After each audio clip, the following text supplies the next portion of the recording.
Hi there. I am so happy you found your way to Starlet Sinister tonight.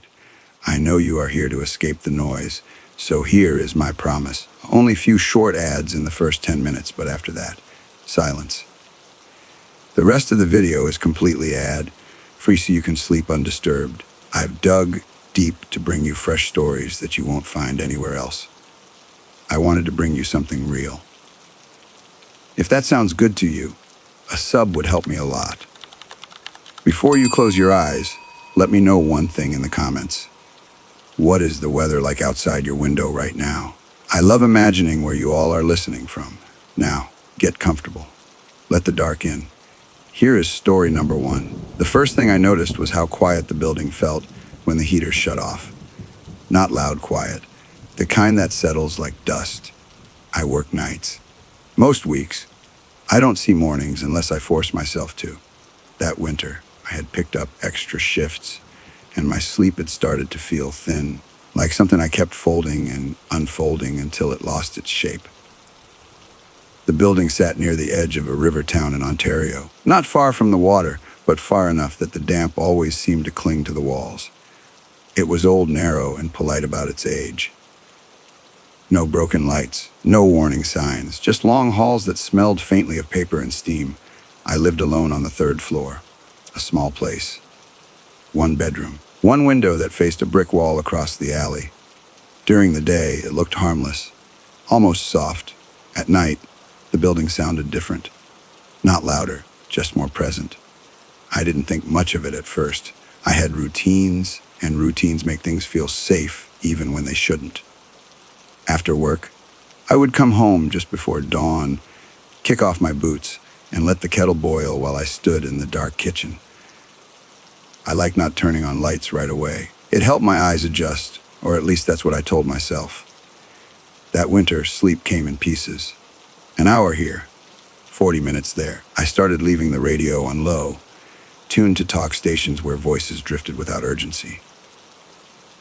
One morning, I woke up before the radio clicked off. I didn't open my eyes right away. I could feel the weight of the blankets, the way my right foot hung off the mattress like it always did. Something felt off, but softly so, like realizing a clock has stopped ticking only after a while. I tried to roll onto my side. Nothing happened.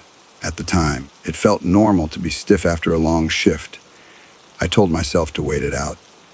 I focused on my breathing, slow and shallow, counting the little cracks in the ceiling paint I could almost picture. The room felt colder than it should have. Not sharp cold, a flat cold that pressed instead of biting. I became aware of the sound of the building again. The pipes, the settling, the distant hum of the river ice shifting outside. All things I had heard before. What bothered me was the pause between those sounds. They felt longer. I tried to move my left hand. It stayed where it was, curled near my chest. Panic didn't rush in right away. It crept, a careful kind of fear that tests the ground before stepping fully inside you. I opened my eyes. The room looked the same. Gray light from early morning leaked in through the thin gap between the curtains. The chair in the corner held my jacket, slung the way I always left it. I stared at that chair longer than I meant to. Something about the shape felt heavier than fabric should. I told myself not to be stupid. That's when things usually get worse, when you start naming fears too clearly. My chest felt tight, but not crushed, more like someone had rested a hand there and forgotten to lift it. Each breath came, just slower than usual. I listened for my own heartbeat. It sounded too loud in my ears, then suddenly far away. That's when I noticed the air felt thicker. Not warmer, just harder to move through. I didn't see anything new right away. What changed was the space itself. The corner near the window looked deeper than it should have. The shadow there didn't match the light. It wasn't darker, exactly, just fuller. I stared without blinking. My eyes watered, but I didn't look away. I told myself it was just my vision adjusting. That sleep does strange things to depth and edges. At the time, it felt normal to reason like that. The shape didn't move. Neither did I. Minutes passed, or maybe seconds. Time had started to stretch thin, the way it does when you are too tired to keep track of it properly. The weight on my chest grew a little heavier, not painful, just enough to make me notice each breath as its own effort. I wanted to cough. I couldn't. My jaw felt locked, like it had been set in place by habit instead of muscle. I tried to hum to make any sound at all. Nothing came out. The radio in the other room clicked softly as it lost its signal. The sudden quiet felt louder than noise. I focused on small details to keep myself steady. The faint stain on the ceiling, the loose thread on my pillowcase. The shadow in the corner didn't change. What changed was how close it felt. Not physically closer, present closer. I had the strange thought that the room was listening, not to my thoughts, to my breathing. That scared me more than the shadow itself. I tried to move my toes, just the toes. At first, nothing happened. Then I felt a faint twitch, so small I almost convinced myself I imagined it. The air near the window seemed to press inward. The curtains barely moved, but the space behind them felt wrong, like depth painted onto a flat wall. I didn't see a face. I didn't see eyes. Still, I knew where the attention was. It rested on me the way a weight rests on a table, without effort. My chest tightened again. Each breath felt borrowed. I tried to think of work, the smell of old paper, the sound of carts rolling down empty aisles. Those thoughts felt far away, like remembering a place you once lived but no longer had the key to. The building made a sound then, a soft one. It reminded me of dry hands rubbing together. Slow, careful. The sound came from above me, not the ceiling exactly. The space just above where my head rested. My fear stayed quiet. That was the worst part. I waited for panic to break through, to give me energy, but it never did. Everything felt muted, wrapped in thick fabric. I focused again on my fingers. I imagined them moving, one by one. I pictured the exact motion, the tendons, the tiny effort it should take. The shadow in the corner seemed to deepen. Not darker, closer. I wanted to close my eyes. I was afraid that if I did, they wouldn't open again. The pressure on my chest shifted slightly, as if whatever caused it had adjusted its balance. The bed creaked in a way it never had before. That sound snapped something loose inside me. My right hand twitched again, this time enough that I felt the sheet slide beneath my skin. The room seemed to react. The air pressed tighter, heavier. I stayed still. I didn't want to draw attention to myself, even though I didn't know how attention worked in that moment. My breath hitched. The sound above my head paused. For a second, the room felt almost normal again. Not safe, just familiar. Then the weight returned, slightly stronger than before. I concentrated on the window, on the idea of morning, on the way light usually made things smaller. My fingers moved. Not much. Enough. The sound above me shifted, sliding just out of reach of where I could place it in space. I don't know how long I lay there after that. Time had stopped behaving properly. Eventually, the pressure eased. Not all at once. It faded the way numbness fades, slow and uneven. I sucked in air without meaning to. My chest rose too fast, then dropped. The room felt empty again. Not relieved, just empty. I sat up too quickly and felt dizzy. The corner looked like a corner again. The chair held my jacket like it always had. The radio came back on by itself, voices low and calm, discussing weather patterns somewhere far away. I let it play. I didn't turn on the light. I didn't lie back down. When the sun finally reached the edge of the window, it felt thin and tired. It didn't warm the room much. I went to work that night like nothing had happened. At the time, it felt normal to do that. But something small had shifted. A quiet thing. As I walked the aisles, I noticed how sound carried differently after midnight, how footsteps lingered longer than they should. I caught myself pausing near the end of rows, listening. Not for noise, for gaps. Sleep became harder after that, not because I was afraid of dreams. Because I was afraid of waking up, I started leaving my bedroom door open. Then I started closing it again. One night, while brushing my teeth before a shift, I noticed a faint mark on the wall near the window, just above the baseboard. It looked like a smudge left by moving furniture, longer than wide, softer at the edges. I tried wiping it away with a damp cloth. It didn't move. I told myself I'd deal with it later. At the time, that felt normal too. The building grew quieter as winter deepened. The river froze. The heaters clicked on less often. I started feeling tired in a way sleep didn't fix. A flat exhaustion that settled behind my eyes. Some mornings, I would wake with the sense that I had missed something important. Not a sound. A moment. The radio began cutting out more often. Always around the same time. I stopped looking directly at the corner by the window. I told myself it was just habit. One morning, lying still before work, I felt the air shift again, just slightly. I didn't open my eyes right away. I focused on my breathing. Slurful. The room felt full. I waited. I stayed still longer than felt useful.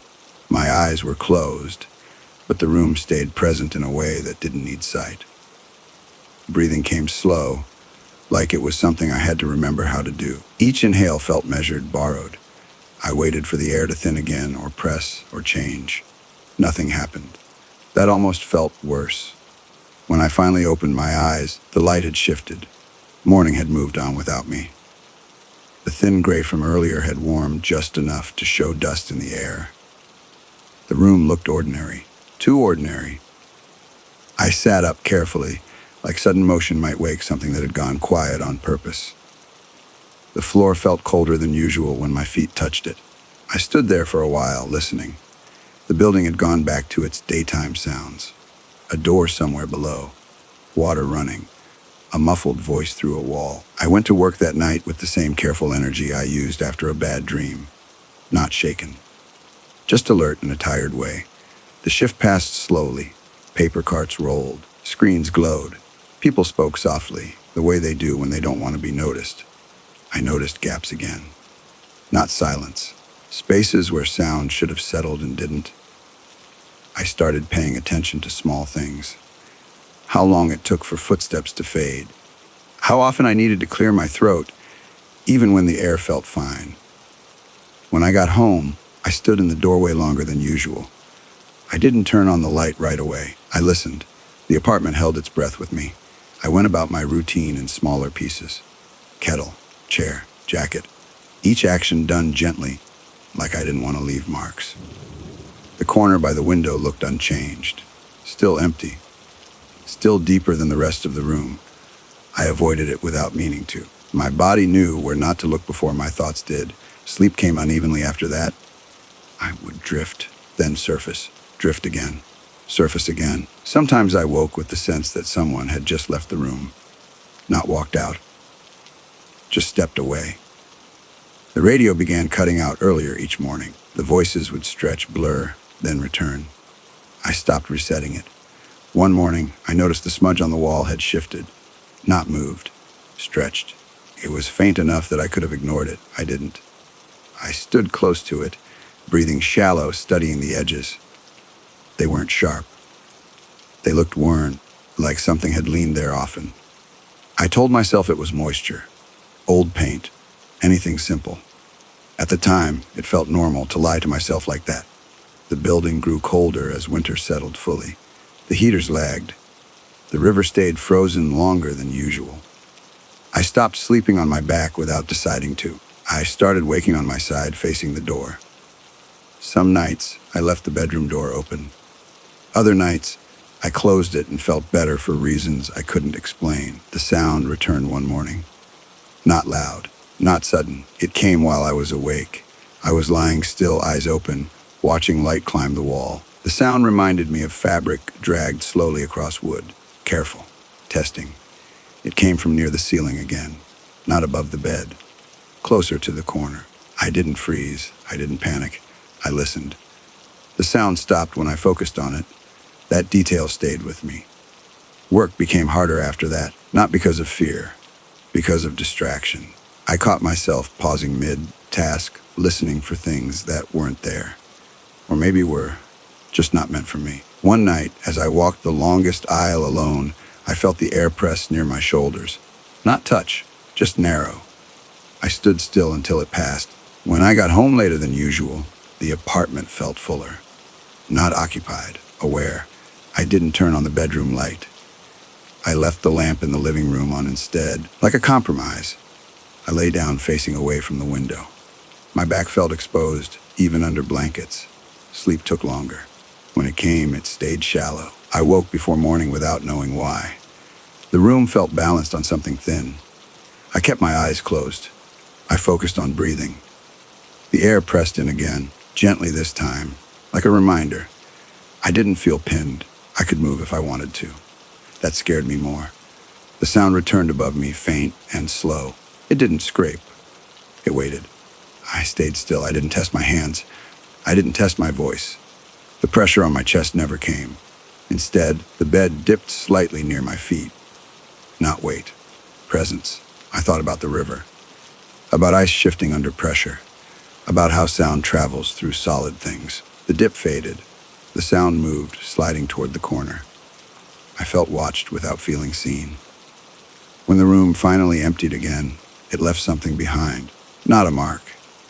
A sense of order, like furniture rearranged in the dark. I didn't sleep after that. By morning, the smudge on the wall looked darker. Only slightly. I packed a bag that day without telling myself why. Just enough. I didn't rush. I didn't hurry. The building felt neutral as I left. Not hostile. Not empty. I paused at the door and looked back once. The corner held its shape. I stayed with a friend across town for a while. Different building. Different sounds. Sleep came easier there, but lighter. I still woke early. I didn't tell anyone why I'd left. I didn't have words that wouldn't sound wrong. Weeks passed. Winter softened. One morning, half awake, I felt the air change again. Not heavy. Attentive. I opened my eyes. The room looked the same. Different walls. Different light. Still, I waited before moving. Nothing happened. I lay there until morning fully arrived. I didn't feel relieved. Just uncertain. Some habits stayed with me. Listening before sleeping.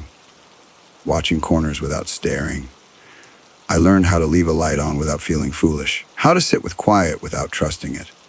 Every so often when the room feels too full, I hold my breath and wait. Not for something to arrive, for something to decide. Story number 2. The rain had been steady since late afternoon. Not loud rain, the kind that stays. I remember standing by the window, watching it slide down the glass in slow lines. Each line took its time, like it wasn't in a hurry to reach the bottom. I was working on an old story that night, not one I planned to publish. Just notes, half-remembered things, scraps that never made sense when I tried to line them up. I've been a reporter most of my adult life. Small papers, local desks, quiet places where stories don't shout. I learned early that the loud ones burn out fast. The town I was living in then sat near the coast in British Columbia. It smelled like wet wood and cold air. People there spoke softly, even when they were upset. My apartment was above a closed shop. Empty windows downstairs. A single bulb over the back door that flickered when the rain got heavy. I didn't think much of the message at first.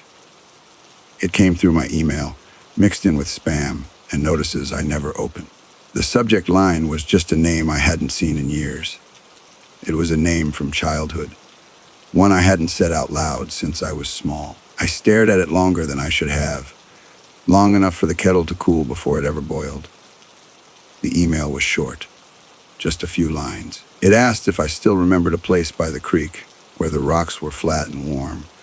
I closed the laptop without replying. At the time, it felt normal to do that. Old memories have a way of knocking without asking. That night, the rain pressed harder against the windows. It didn't change speed. It just felt closer. I tried to sleep with the lamp on. Not because I was afraid, because the room felt fuller with light. Sleep came late and shallow, the kind where you float just above it. Close enough to feel the pull, too far to rest. I woke before morning, unsure why.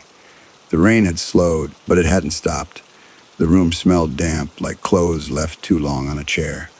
I lay there listening, not for footsteps, for pauses. There's a moment before dawn when sounds feel spaced out. as if the night is letting go piece by piece. That's when I noticed the quiet wasn't even. I sat up and rubbed my eyes. The lamp was still on. The corner near the door looked the same as always. Still, I stayed in bed longer than usual. My chest felt tight in a way I couldn't place. Not pain, just pressure. When I finally checked my email again, there was another message. Same sender. No greeting. It mentioned a scar on my left knee. A small one, thin and pale. I had gotten it falling near the creek when I was 7. I hadn't written about that anywhere. It wasn't part of any story. It was just a detail that belonged to me. I closed the laptop again. This time, my hands shook a little. I told myself it was the cold. I went to work later that morning. The rain followed me there, clinging to my coat. The newsroom smelled like old paper and burnt coffee. I tried to focus on an interview I had scheduled. A piece about a shuttered ferry line. Simple. Safe. Still, my mind kept drifting back to the email. Not to the words. To the way it felt to read them. During lunch, I walked to the archive room. It was a narrow space with shelves that pressed in close. The lights buzzed faintly overhead. I pulled an old folder with my name on it. Personal notes, early drafts. Things I never planned to show anyone. There was nothing missing. Nothing new. Everything where it should be. That should have helped. It didn't. That evening, the rain turned into mist. The town softened under it. Streetlights blurred at the edges. I didn't open my email again that night. I watched the rain instead. Counted how many cars passed without stopping. Sleep came easier the second night, but it didn't stay. I dreamed of water moving slowly over stones. Not rushing, just sliding again and again. When I woke, there was a third message. Shorter this time. It asked if I still kept my notes in a blue folder. I stared at the screen until my eyes burned. The blue folder was real. It sat in the bottom drawer of my desk. At the time, it felt normal to tell myself this was coincidence. Reporters live on patterns. We learned to see them everywhere. I moved the folder that morning. Put it in a different drawer. Didn't tell anyone. The rain returned in the afternoon, heavier now. It tapped at the glass like it wanted in. I closed the curtains early. That night, I heard the building settle. Wood shifting, pipes cooling, normal sounds. What wasn't normal was the way the quiet felt stretched between them. Too wide, too patient. I sat at the table with the lamp on low. My notebook lay open, blank. I didn't write. Instead, I thought about the creek, the flat rocks, how the water there always felt colder than it looked. Another message arrived just before midnight. No subject line this time, just a sentence. It said the rain sounded the same back then. I didn't reply. I didn't delete it either. I let it sit. Sleep didn't come at all after that. I lay on the couch, listening to the rain thin out. My thoughts moved in slow circles. Around 3, the mist crept in through the cracked window. It cooled my face, smelled like earth and metal. I closed the window and locked it. The click felt louder than it should have. I stood there, longer than needed. In the reflection of the glass, my face looked pale, older than I felt, tired in a deep way. I went back to the table. The blue folder was still in the drawer where I had moved it. I checked without thinking. Inside, the papers were slightly out of order. Not shuffled, just off. One page sat on top that hadn't been there before. It was blank except for a single line. Written in neat, small letters, it named the creek. My breath slowed. The room felt close. I told myself I must have written it and forgotten. That happens when you don't sleep. Your mind fills gaps without asking. Still, I didn't touch the page. I left it where it was. Closed the drawer. The rain stopped sometime before morning. The silence after it felt heavy, like the town was holding its breath. I called in sick that day, said my voice was gone. It wasn't a lie. I spent the morning walking the apartment room to room, listening, waiting for something I couldn't name. Nothing happened. That should have helped. It didn't. In the afternoon, a final message arrived. It didn't mention the past. It mentioned the present. It described the sound my floor made near the door when someone shifted their weight, a soft creak I had learned to ignore. I stood very still. The apartment felt empty. Too empty. I checked the lock, checked it in. The rain began again outside, light and steady. I sat back down at the table. The lamp hummed softly. My notebook lay open. I wrote one line just to anchor myself. The ink shook on the page. It said I needed to remember carefully. The email notification chimed once more. I didn't open it. I didn't move. The rain pressed against the glass. The quiet stretched thin. I waited, unsure what I was deciding. I didn't open the message right away. I let the sound of the notification settle first. Rain has a way of filling space even when it's quiet. That night, it pressed against the glass like it had weight. I sat still at the table, hands flat, feeling the hum of the lamp through the wood. My phone stayed dark. The screen reflected the room instead of showing me anything new. Chair. Door. The thin line of light under the curtains. I told myself to stand up. I didn't. At the time, it felt normal to wait. Journalists wait for confirmation, for sources to speak first. Silence can be information if you listen long enough. The rain shifted lighter now, almost missed again. The sound changed just enough to notice. That's when I felt it, the sense that something had already adjusted to me staying put. I finally picked up the phone. My thumb hovered, then tapped. The message wasn't long. It didn't mention the creek. It didn't mention my childhood. It said the light in my kitchen flickered when the rain hit the wires. It said it always had. I stood up so fast the chair scraped the floor. The sound echoed longer than it should have. I checked the bulb above the sink. It glowed steady, warm, unchanged. Still, I switched it off. The apartment felt larger in the dim, not emptier, stretched. I moved room to room, slow and deliberate. I checked the bathroom window, then the bedroom. Everything was locked the way I'd left it. Nothing was out of place. That bothered me more than if something had been. I went back to the table and sat down again. My notebook lay open to the single line I'd written earlier. The ink had dried darker than I remembered. I added another line beneath it, just to see if my hand would shake again. It didn't. Outside, the rain thinned until it was almost gone. The quiet that followed felt unfinished, like a sentence cut short. I didn't sleep that night. Not because I was afraid of dreams, because I didn't want to miss anything. Morning came slowly, gray and soft. The town looked washed clean, like it had forgotten something important overnight. I went to work even though I'd called in sick the day before. I needed the noise. I needed the shape of a normal day. The newsroom was half empty. A few people moving quietly between desks. No one asked where I'd been. I sat down and opened my email on the work computer. No new messages. That should have helped. Instead, it felt like standing in a hallway after a door closes, still waiting for the echo. During my break, I went back to the archive room. The lights buzzed overhead like before. The shelves smelled of dust and paper. I stood there longer than necessary, listening. Not for footsteps. For the way sound died between the shelves. I thought about the creek again. The way water there always seemed shallow until you stepped wrong. The way cold comes from underneath, not above. At the time, it felt normal to connect those thoughts. Memory does that when it wants attention. When I got home that evening, the apartment felt unchanged. Still quiet, still holding itself carefully. The blue folder was where I'd left it. I didn't open it this time. I moved it again, deeper into the drawer, behind things that didn't matter. I made tea and let it cool without drinking it. Watched steam fade into the air. Listened to the building settle as the temperature dropped. The rain came back after dark. Not heavy, persistent. I sat on the couch with the lights low and let my thoughts drift where they wanted. They didn't go far.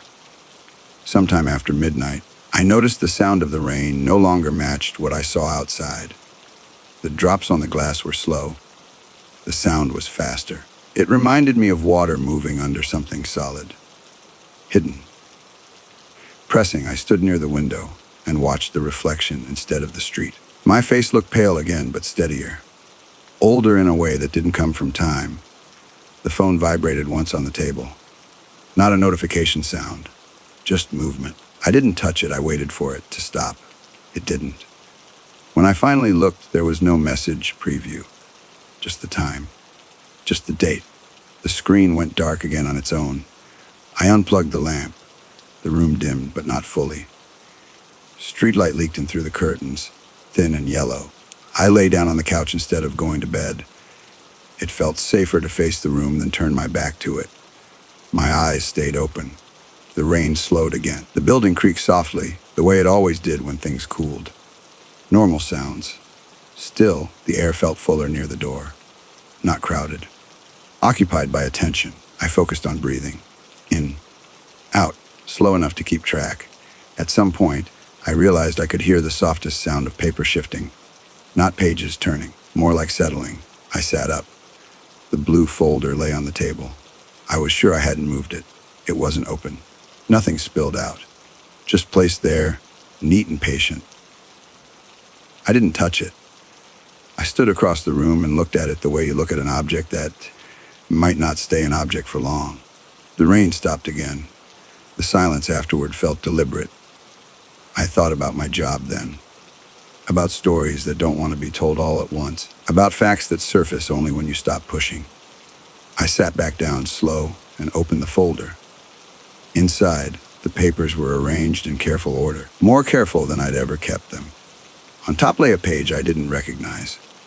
Not blank this time. It wasn't handwriting. It wasn't typed. It was a rubbing, faint and uneven, like charcoal dragged over texture. The shape underneath showed through. Flat stones, water lines, the edge of the creek. My chest tightened, but I didn't look away. I let the image sit in my vision until it felt less sharp. There was no message with it, no explanation, just the shape. I closed the folder and pushed it away from me. Not far, just enough. The rain returned before morning, softer than before. It tapped the glass like a reminder. I didn't leave the apartment that day. I didn't check my email. I let the hours pass without marking them. When night came again, the air felt different, not heavier, closer. I turned off the lights one by one until only the streetlight remained. I sat on the floor near the table instead of the couch. It felt grounded there. The sound of water outside blended with the hum of the building. For a while, it was almost calming. Then I noticed a new sound beneath it, very faint, like fingers brushing paper. I didn't move. The sound stopped when I focused on it, just like before. I stayed there until my legs went numb, until the rain slowed and thinned, until the room felt balanced again. Near dawn, I felt the pressure lift, not from my chest, but from the space itself. The apartment felt like mine again, or as close as it ever had. I didn't check the folder. I didn't check my phone. I stood by the window and watched the rain fade into mist. When morning finally came, it brought no answers. Just light, thin and tired. Some habits changed after that. I stopped keeping notes at home. I stopped writing down memories that didn't ask to be written. I still listen when it rains, still notice when the quiet stretches too long between sounds. Every so often, when I feel that same pressure near the door, I remind myself to wait. Not because waiting makes things safer, because rushing never did. The creek still exists somewhere. I know that much. I don't go looking for it. I let it stay where it is, flat stones and cold water and all. And when the rain sounds different than it should, I sit very still and listen. Story number 3. The rain had already been falling for hours before I noticed it had a pattern. Not a sound pattern, a timing one. I was sitting at my desk near the window, the kind of desk that wobbles if you lean your elbows too hard. The lamp was on low, just enough to keep the corners from disappearing. Outside, the street stayed empty, washed clean and dull under the rain. I work as a local journalist. Nothing big. Town meetings, old records, stories people don't rush to read. Most nights I write late, not because I have to, because the quiet helps me think. That evening, I was sorting through scanned school archives for a piece I'd been putting off. Old attendance lists, class photos, handwritten notes from decades ago. The kind of work where your eyes blur if you stare too long. At the time, it felt normal to lose track of hours. The rain tapped the window in uneven beats. 3 quick drops, a pause, then one heavier strike. I didn't think much of it until I realized I had started waiting for that pause. When I noticed, I leaned back and rubbed my face. I told myself I was tired. That's what happens when you work nights long enough. Your brain starts reaching for meaning where there isn't any. I stood up to make tea and left the laptop open on the desk. The screen glowed pale blue in the dark room. When I came back, the archive page had refreshed. That wasn't unusual. The system was old, slow, unreliable. What caught my attention was the file name at the top of the screen. It was a school roster from the early 1990s, an elementary school in a rural district I hadn't been researching. I stared at it for a long moment, trying to remember if I had clicked it myself. The name of the town felt familiar in a way I didn't like, not memory. More like recognition without context. I closed the file. The rain hit the glass again. 3 drops, a pause. I didn't open another record that night.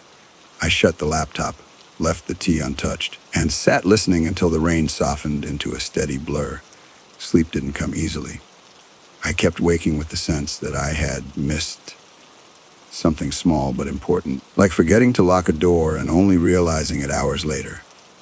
When morning arrived, the rain had faded into mist. The street outside looked flattened, colors pressed thin. I went into work late. The office was quiet, as usual. Just the hum of old computers and the smell of paper that had been handled too many times. I logged in, pulled up my notes, and tried to focus on the story I was supposed to be writing. Instead, I searched the town name from the night before. It was smaller than I remembered. A dot on the map, surrounded by farmland and narrow roads that curved instead of running straight. The school listed in the roster still existed, though it had been rebuilt once. Newer wing, same address. I told myself it was coincidence. Journalists live on coincidence. I closed the tab and went back to work.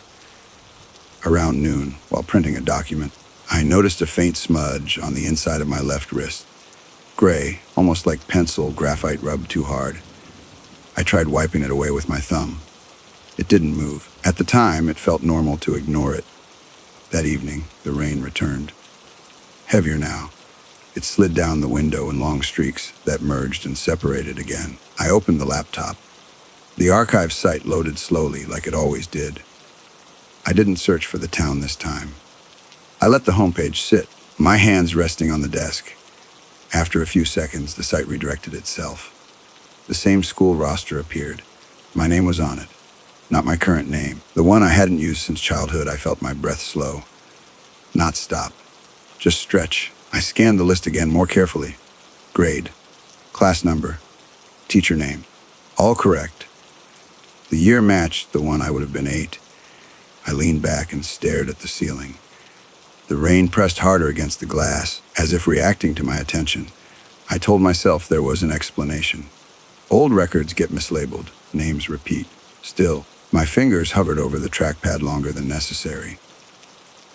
I clicked another file linked at the bottom of the page. A scanned incident report opened. The image was faded and slightly crooked, like it had been copied too many times. It described a disturbance on school grounds one summer night. Vague language, no details, just a note that local authorities had been called and no follow-up was recorded. The date matched the year on the roster. I didn't remember that night. That bothered me more than the file itself. The rain paused. I became aware of the quiet in the room. The way the sound dropped out between drops, leaving a space that felt held open. I closed the laptop. For the rest of the night, I didn't work. I sat on the couch with the lamp on low, listening to the building settle. Pipes cooled, wood shifted, familiar sounds. Still, the quiet between them felt wider than usual. Sometime after midnight, I heard a faint sound near the window. Not tapping, not scratching, more like pressure. I stood and checked the lock. It was secure. I checked it again anyway. Outside, the rain fell straight down. No wind to push it. I went back to the desk and opened my notebook. Not the work one. The older one I kept for personal notes, things I didn't plan to publish. I flipped through pages filled with half-formed thoughts and crossed out lines. Near the back, I found a page I didn't remember writing. It wasn't dated. It wasn't long. Just a list of small details. A playground fence with chipped green paint, a classroom window that stuck when it was humid, the smell of wet dirt after a storm. My handwriting, no doubt about it. I felt a tightness behind my eyes that had nothing to do with tears. I closed the notebook and slid it into the drawer. That night, I slept in short stretches. Each time I woke, the rain seemed to have shifted position, like it was following a different rhythm. In one of those half-awake moments, I had the sense of being watched without feeling threatened. Not a presence, more like attention. Morning came dull and overcast. I called in sick again. I spent the day cleaning the apartment, opening drawers I hadn't touched in months, old folders, old boxes, things I'd carried from place to place without ever unpacking properly. In the back of a storage bin, under tax papers and cables that no longer fit anything, I found an envelope. Inside was a folded piece of lined paper, a child's drawing. It showed a square building with a flagpole out front. Stick figures stood near the door. One was colored darker than the rest, pressed harder into the page. On the back, in uneven letters, was the name of the town. I sat on the floor holding it for a long time. I didn't think much of the fear. What unsettled me was the familiarity. That evening, the rain returned again. Steady, persistent. The kind that doesn't ask if you're listening. I opened the laptop one more time.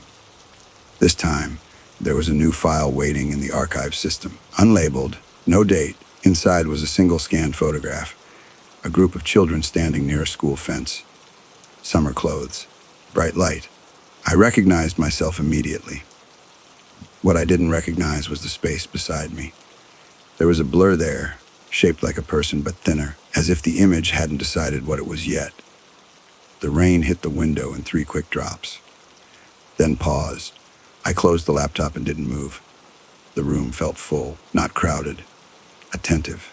I sat there, listening to the rain restart slower now, and tried to remember a summer I had always believed was ordinary. I wasn't sure if I wanted to open the file again. I didn't open the photograph again that night. I left the laptop closed and listened to the rain finish whatever pattern it had started. The room felt settled, the way it does after a long conversation ends without agreement. Not calm, just still. I slept in short pieces, waking each time the rain shifted from glass to pavement, from pavement back to glass. Every sound felt placed on purpose, like it was waiting to see if I noticed. Morning came pale and thin. The rain hadn't stopped, but it had softened enough to feel far away. I made coffee and forgot to drink it. I stood at the window instead, watching water gather at the curb and slide off again. At the time, it felt normal to delay the day. Some stories don't want to be rushed, even when you don't know what story you're in yet. I went to work late again. No one asked questions. They rarely did. The archive room felt smaller than it had the day before. The shelves seemed closer together, the air heavier with dust. I stood there without touching anything, letting my eyes adjust. The hum of the lights was steady. Too steady. I pulled the same box of school records from the shelf. Not because I planned to open it, because my hands already knew where it was. Inside, everything looked unchanged. Folders in order, labels faded but legible. Still, I had the sense that the room was waiting for me to do something specific. I didn't. I left the box where it was and walked back to my desk. The day passed in small tasks and half-finished thoughts. By the time I went home, the rain had thickened again. It followed me inside on my coat, darkening the fabric in uneven shapes. The apartment smelled faintly of paper and damp air. I didn't turn on the overhead light. The lamp by the desk felt like enough. The laptop sat where I'd left it, closed, quiet. I told myself I wouldn't open it again until I was ready to understand what I was looking at. That felt like a reasonable rule. I broke it anyway. The archive site loaded slower than usual. The cursor blinked in the corner of the screen like it was counting. The photograph was still there, waiting in the same unlabeled folder. I didn't enlarge it this time. I looked at it from a distance. The children stood stiff and sunlit near the fence. The blur beside me hadn't changed shape, but it felt closer now that I knew where to look. I closed the image and navigated away without saving anything. The site didn't protest, it never did. That night, the rain sounded heavier from inside than it looked from the window. The difference bothered me. I moved the desk chair slightly, then moved it back. The floor made a soft sound each time, like it was responding. I sat on the couch instead and let my thoughts drift where they wanted. They didn't go far. I thought about the playground fence from the notebook page, the chip paint, the way metal smells when it's wet. I hadn't been back to that town in years. Not physically. Not even in memory, as far as I could tell. Sleep came late and left early. When I woke, the rain had stopped completely. The silence afterward felt too clean, like a room after furniture has been moved out. I lay still and listened. The building made its usual sounds. Nothing more. Still, the quiet didn't relax it held. I didn't go to work that day. Instead, I took the notebook from the drawer and placed it on the table. I didn't open it right away. I sat across from it for a long time, watching light shift across the cover, waiting for the feeling to pass. It didn't. When I finally opened it, I flipped past the familiar pages. Notes, fragments, things I'd written late at night and forgotten by morning. Near the middle, I found a page with a single sentence I didn't remember writing. It wasn't descriptive. It wasn't dramatic. It just said that some places remember you first. I closed the notebook again. The rain returned that evening without warning. Heavy at first, then steady. I cooked dinner and ate standing up, listening to water move through the gutters. Every so often, I thought I heard a second rhythm beneath it. Not louder, closer. I checked the locks again. Then once more, slower. The blue notebook stayed on the table where I'd left it. I didn't move it. Around midnight, the archive site opened itself on the laptop. No alert, no sound. The screen glowed softly in the dark room. I stared at it from across the couch. I didn't approach right away. A new file had appeared beneath the photograph. Same unlabeled folder. No date. I stood and moved closer, careful with my steps as if sound mattered. The file contained a scanned map. Hand-drawn. Faded. It showed a small cluster of streets, a rectangular building marked near the edge, and a narrow line that curved behind it. The creek. Not labeled. Just there. I felt a familiar tightness in my chest, the kind that comes before memory settles into place. I didn't push it. I closed the file and shut the laptop. The rain slowed. The room felt less attentive, as if it had gotten what it needed for the moment. I didn't sleep much after that. I sat by the window and watched rain thin into mist again. In the morning, I packed a small bag. Not to leave, just to be ready. I didn't know for what. The day passed quietly. Too quietly. When night came, the rain didn't return. The absence felt deliberate. I turned off the lamp and let the room fall into shadow. The streetlight outside cast a pale shape across the floor. I sat on the floor near the desk instead of the couch. Closer to the ground felt better. The notebook lay closed beside me. The laptop stayed shut. I listened. At first, there was nothing but the building and my own breathing. Then, very faintly, I heard water. Not outside. Not in the pipes. It sounded like it was moving over stone. The sound wasn't loud enough to follow. It didn't need to be. I stayed still. I didn't reach for the notebook. I didn't open the laptop. The sound faded on its own. When the room finally settled again, it felt changed. Not safer. Just quieter. Near dawn, I stood and looked out the window one last time. The street was empty. The air looked clean. I thought about the map, about the way some lines curve even when the paper is flat. I didn't decide anything then. I just waited. The light grew stronger. The room lost its edges. I knew the archive would still be there when I was ready. I knew the rain would come back. For now, I sat and let the quiet hold, careful not to move too soon. Story number 4. The first thing I remember is the heat, not the sharp kind, the kind that settles in and refuses to leave. That summer felt longer than the others. Days stretched out, slow and sticky, like they didn't want to end.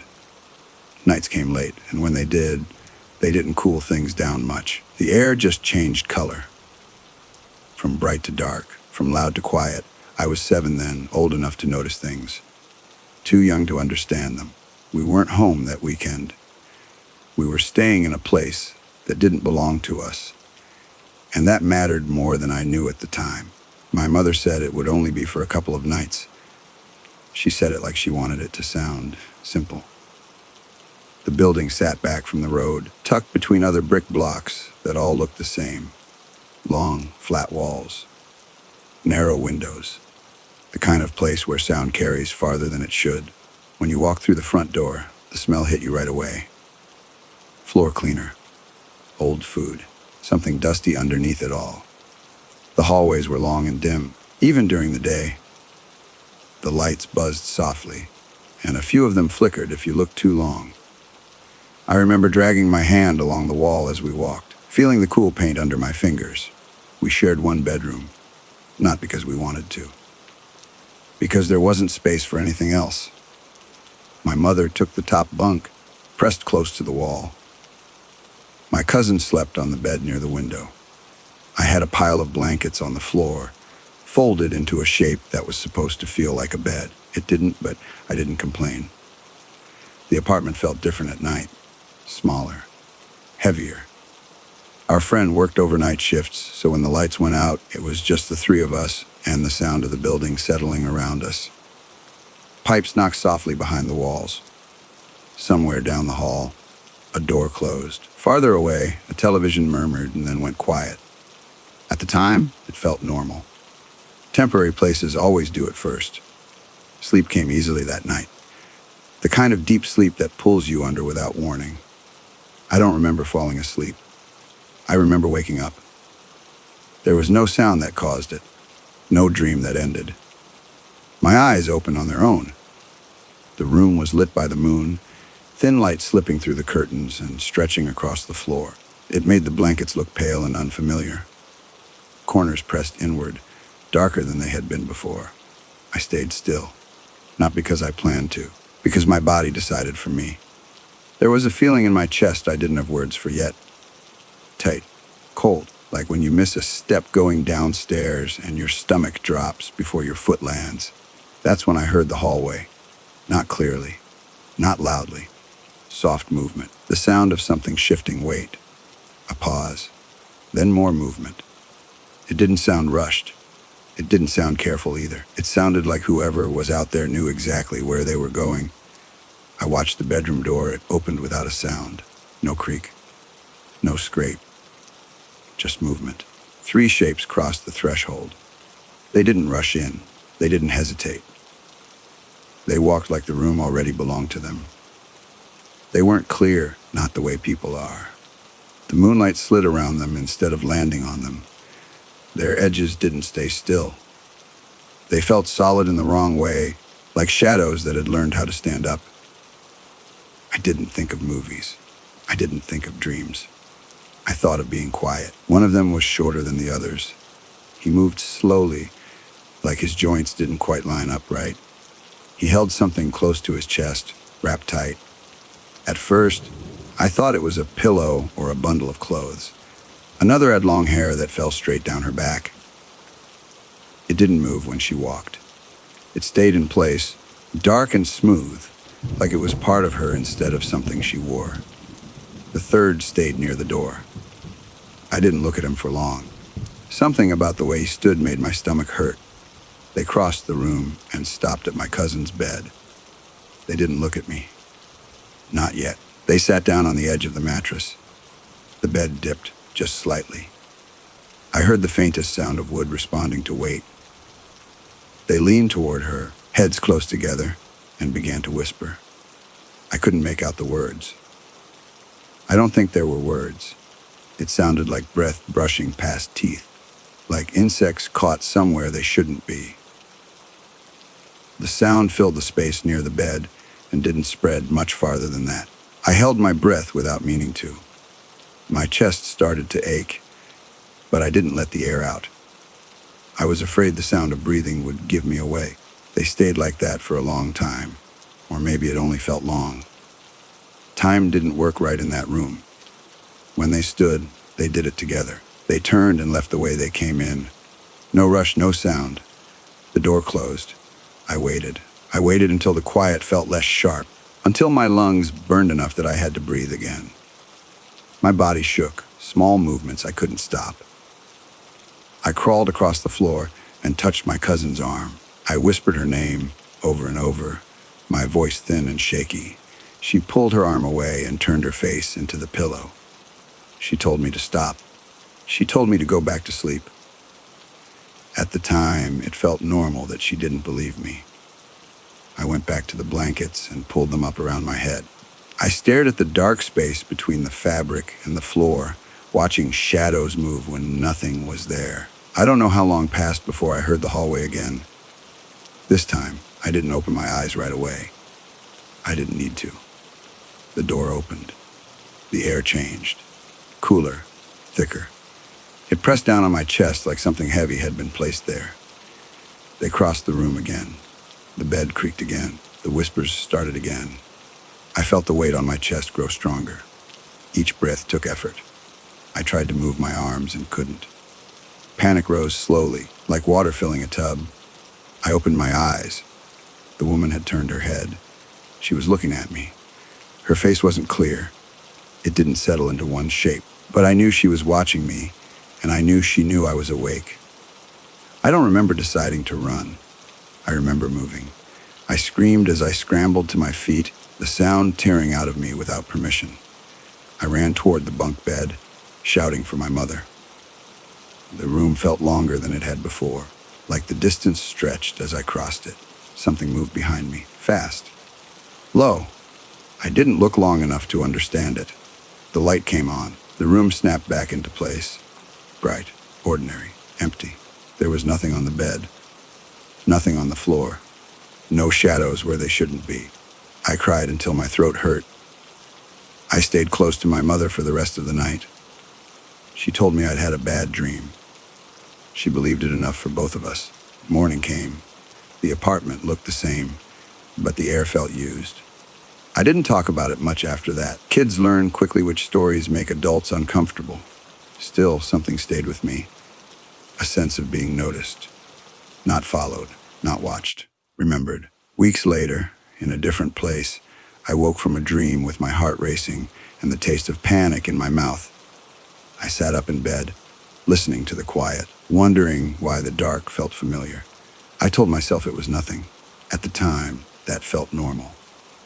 Even now, when I think back on that weekend, it's the small things that come back first.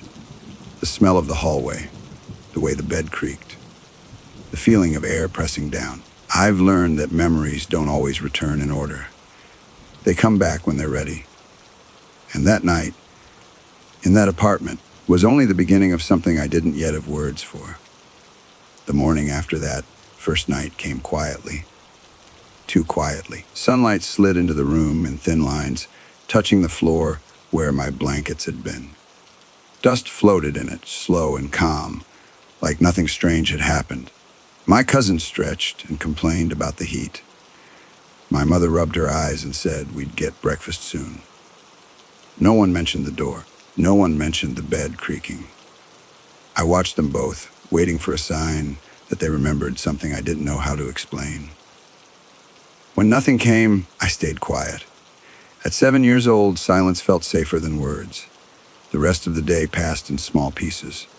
We went out for food. We walked past brick walls that all looked the same. People nodded at each other in the hallway like they always did. The building felt normal again, but only on the surface. Every time we stepped back inside, I noticed the smell first. Floor wax. Old cooking. Something faint underneath that I couldn't name. It stayed in my nose longer than it should have. That afternoon, I sat on the bedroom floor, and traced the pattern in the carpet with my finger. I didn't mean to, but I kept looking toward the door. The handle was still. The hinges were quiet. Everything stayed where it belonged. At the time, it felt normal to feel watched without seeing anyone there. That night, we went to bed earlier. The heat pressed down harder than before, and the air didn't move much. My mother opened the window just enough to let in sound from outside. A distant car passed. Somewhere far away, someone laughed. I lay on my blankets and stared at the ceiling. Sleep didn't come easily. Every time my eyes closed, I felt the room shift, like it was settling around me again. Nothing happened for a long time.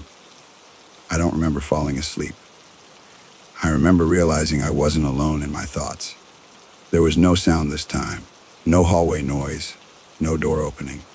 Just the sense of attention, like when someone stands too close behind you and you feel it before you turn around. I kept my eyes closed. I didn't move. The air felt heavier near the bed, not colder, just fuller. Like something was taking up space without making a shape. I waited for the whispers. They didn't come.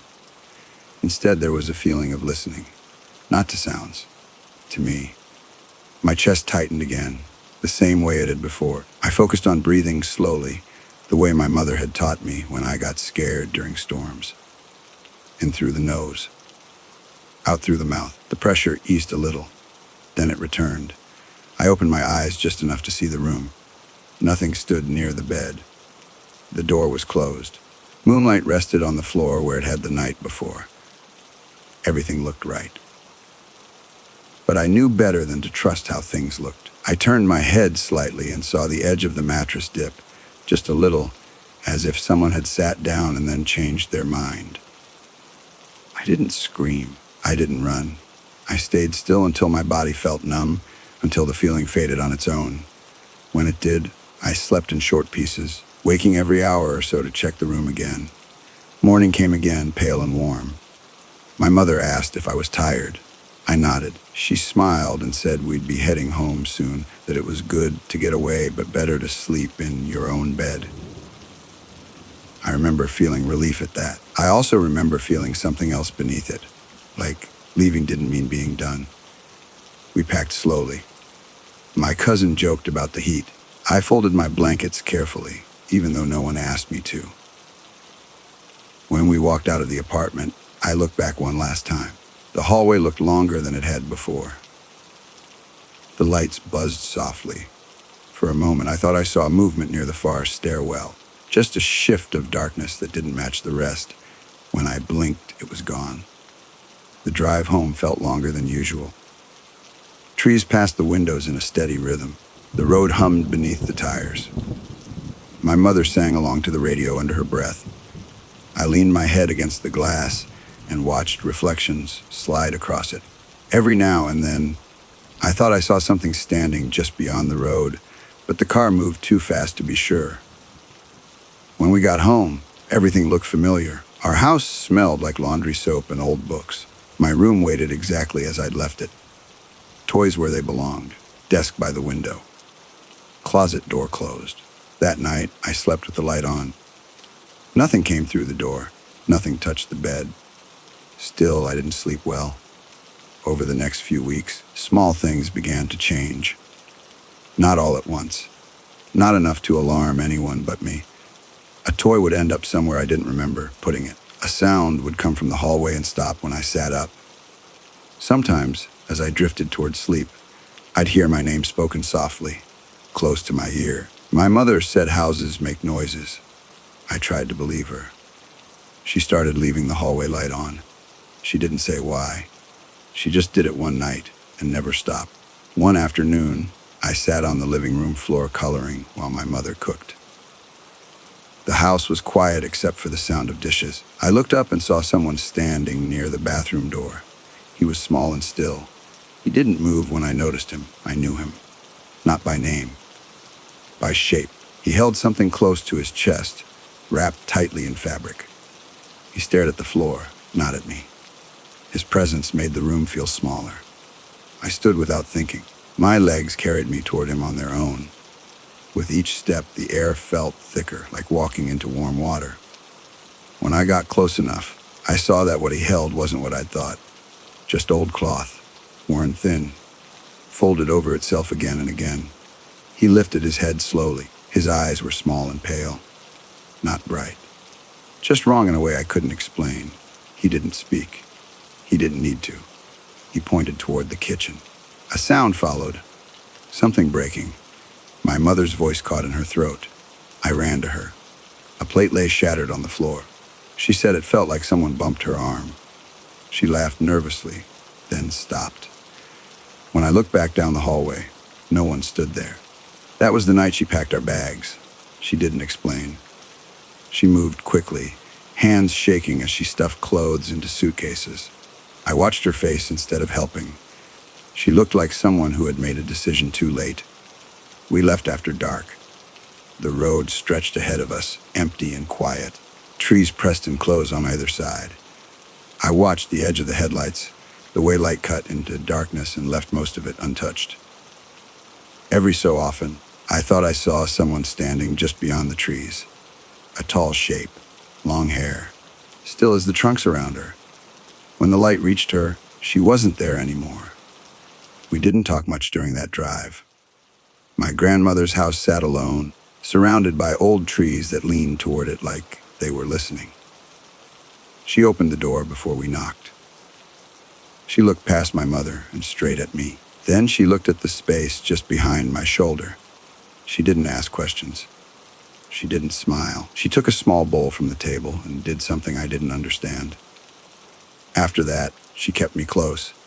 For days, the house stayed quiet on the inside. Too quiet. At night, I heard sounds outside, soft scraping, movement near the walls, a voice carried by the wind that sounded like it almost knew my name. On the third night, everything stopped. My grandmother stood at the door for a long time, looking out into the dark. When she came back inside, she said nothing more than needed to be said. The air felt lighter after that, not empty, just less crowded. We stayed for a while, then went home. Years passed. I grew older. The memories faded at the edges, but they never left completely. Sometimes in unfamiliar rooms, I feel that same pressure in my chest. Sometimes I wake with the sense that something has been listening to my breathing. I don't know what followed us. I don't know if it ever left. I've learned that some nights are heavier than others. Some silences feel full. When that happens, I stay very still and wait for the feeling to pass. It always does, eventually. Story number 5. The heat that year didn't come and go. It stayed. Even before anything felt strange, the summer itself felt heavy, like it had weight. The air pressed against skin and didn't let go. Cicadas buzzed all day and most of the night, and the afternoons stretched so long they felt unreal. I was 10 years old enough to notice how time can slow down when nothing feels steady. That was the summer my parents stopped being a family. No big fight, no single moment I could point to. Just quiet changes that piled up until everything felt different. I went to stay with my grandmother while my mother worked extra shifts. My grandmother's house sat back from the road, wrapped in trees that barely moved even when the wind tried. The porch boards were warm under bare feet. Inside, the room smelled faintly of dust, old books, and whatever she cooked the night before. During the day, the house felt calm, predictable. At night, it felt empty in a way I didn't know how to explain. My grandmother went to bed early. She always had. By 9, the house belonged to shadows and ticking clocks. I would lie awake, listening to the ceiling fan wobble slightly as it turned, the hum uneven, like it was tired. Loneliness doesn't always feel sad at first. Sometimes it just feels quiet. I didn't have friends nearby. The kids down the road were older and didn't notice me much. My mother was always tired when she came by. My father felt far away even when he called. So I filled the quiet with talking. At first, it was just my own voice. I talked to the walls, to the porch railing, to the tall oak tree near the yard. I told stories out loud because the sound of them made the evenings pass faster. That's when I started thinking about the idea. I had read something somewhere. I don't remember where exactly. Maybe a library book. Maybe a magazine left behind on a table. It said that if you imagined someone clearly enough and believed in them long enough, they could feel real. Not real like a person you could touch, real like something that stays with you. At the time, it felt harmless, comforting even. I gave him a name that felt solid in my mouth when I said it quietly, a name that sounded like it belonged to someone taller than me, older, someone who could listen without interrupting. I never said the name out loud at first. I kept it in my head, turning it over slowly, making sure it fit. When I finally started talking to him, it was at night. Always at night. I would sit on the edge of my bed and whisper into the dim room, careful not to wake my grandmother. I talked about small things, how hot it was, how school had ended, how weird it felt when adults pretended everything was fine. I didn't picture him clearly at first, just a presence. Over time, that changed. I imagined him standing near the doorway, where the hallway light barely reached. Tall still, not scary, just there. He didn't have a face the way people do. No expression to read. That made it easier to talk. I never felt judged. I never felt rushed. At the time, it felt normal. Like a kid talking to himself when no one else is listening.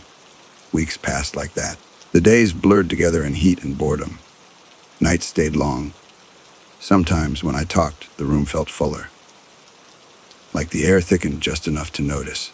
I thought it was my imagination working harder, finally getting good at pretending. I didn't tell anyone. Adults have a way of worrying about the wrong parts of a story. It wasn't until later, after my mother took me to talk to someone, that I started trying to stop. The therapist was kind and calm. She said it was okay to imagine things, that kids do it all the time. She said the important part was knowing where imagination ended. I nodded when she spoke. I wanted to be good. So I tried to let go of the idea. I stopped talking at night. I stopped thinking the name. I told myself it had just been a way to pass the time. For a while, that worked. The house went back to feeling empty instead of full. The nights stayed quiet. The hallway stayed dark in the same familiar way it always had. Then, one afternoon, I noticed something I couldn't place. I was sitting on the porch steps with a kid from nearby, not really talking, just watching the yard. The sun was low enough to stretch shadows across the grass. Out of the corner of my eye, I thought I saw movement near the trees. When I turned my head, there was nothing there. I told myself it was the heat, the light playing tricks. Later, we checked the garage for something my grandmother asked us to find. The space was dim and smelled like oil and old wood. For just a moment, I thought I saw something higher up near the ceiling, a shape that didn't belong. I blinked. It was gone. That night, as I lay in bed, the house made its usual sounds, wood cooling, pipes shifting, nothing unusual. Still, I stayed awake longer than I meant to. At some point, I thought I heard movement above me. Slow, careful, like weight being tested. I called out without thinking, just a simple sound. The movement stopped. I didn't sleep much after that. From then on, small things began to add up. Nothing dramatic, nothing that felt like a clear warning, just moments that didn't sit right once they passed. A sound in the attic that stopped when I listened too closely, a sense of being noticed when I walked down the hallway alone. I started keeping a small object under my pillow. Not because I expected to use it, because having it there made me feel less small. On a rainy afternoon later that year, my mother came by the house. She looked tired, more than usual. She sat at the kitchen table without taking off her jacket. She said she hadn't been sleeping well. She said she felt watched. She described the feeling carefully, like she didn't want to scare me. She mentioned a shape she thought she saw once, standing just beyond her bedroom door. Dark. Gone when she looked again. I didn't say anything. I didn't trust my voice. That was when something inside me shifted. The idea I had let go of didn't feel gone anymore. It felt closer, like it had been waiting quietly. I tried to ignore it. I told myself adults imagine things too when they're tired. But the nights felt different after that. The house felt less empty again. The quiet felt crowded. I began to avoid certain rooms without knowing why. I stayed where the lights were on, where my grandmother's radio played softly in the evenings. Sometimes, late at night, I thought about the name again. I tried not to. I really did. But once a thought has been given shape, it doesn't always disappear just because you ask it to. One night, I sat on my bed with the light on, staring at the far corner of the room. Nothing was there. I knew that. Still, the space felt occupied, like someone had just stepped away. I didn't speak. I didn't move. The air felt warm, then not. The fan hummed overhead, uneven as ever. Somewhere in the house, wood creaked softly. I told myself it was just another summer night. Just another stretch of heat and boredom. But as I lay back and closed my eyes, I had the quiet sense that something was listening again. Not close enough to touch, not clear enough to see, just present. And that feeling, once it returned, didn't fade the way I hoped it would. The days after that felt slower. Not quieter, just slower. Heat still pressed down the same way, but my grandmother's house didn't feel as empty as it had before. It felt watched in a different way. Less like something was arriving, more like something had settled in and learned the shape of the rooms. I tried to act normal. I really did. I ate breakfast at the small kitchen table while my grandmother read the paper. I helped water the plants on the porch. I watched the ceiling fan turn and tried not to count how many times it clicked on each rotation. At the time, it felt normal to pretend nothing had changed, but little things kept slipping through. A door that stayed open when I was sure I'd closed it. A room that felt warmer than the rest of the house for no reason. The sense that if I turned my head too quickly, I might catch something still finishing a movement. I didn't talk at night anymore. Not to anyone. I lay in bed and listened instead. The house had its usual sounds, but beneath them was something softer. A presence that didn't move much, like it was waiting for permission it wasn't going to get. Some evenings, my grandmother would sit on the porch and hum while the sun went down. Her voice was low and steady. I stayed near her during those times. The yard felt safer when someone else filled the air with sound. When she went inside, the quiet rushed back in. A week passed like that. Then another. My mother came by one afternoon, looking tired but lighter than before. She hugged me longer than usual. She said work was still hard, but things were moving in the right direction. She said we wouldn't be staying with my grandmother forever. I nodded and said okay. I didn't tell her about the way the house felt at night. I didn't tell her about the corner of my room that never quite went dark. That night, after everyone had gone to bed, I sat up and turned on the lamp. The light buzzed faintly. I stared at the far wall and waited for the feeling to pass. It didn't. The air near the doorway felt thicker, like it was holding on to heat longer than the rest of the room. I didn't see anything. I didn't want to. I told myself it was just another summer night, just another stretch of quiet. I lay back down and closed my eyes. Sleep came in pieces. I woke once to the sound of something shifting in the hallway. Not footsteps, more like weight adjusting. I stayed still and waited for it to move on. It did. Another time, I woke with the sense that someone had just left the room. The air felt unsettled, like a ripple that hadn't finished smoothing out yet. I didn't get up. I didn't check. Morning arrived, warm and bright. The house looked ordinary again. If I hadn't been there, I wouldn't have known anything was wrong. A few days later, my mother told me I'd be staying with my father for a bit, just until things settled down. She said it like it was a good thing. A change of scenery. I packed my bag carefully. I didn't bring much clothes. A book. Things that felt familiar in my hands. The drive to my father's place felt long. Trees slid past the windows in steady lines. I watched my reflection in the glass and tried not to think about how quiet the car felt between songs on the radio. My father's house was newer, brighter. The walls didn't hold sound the same way. My room there felt temporary, like a place that hadn't decided who it belonged to yet. For the first few nights, I slept better, not perfectly, but better.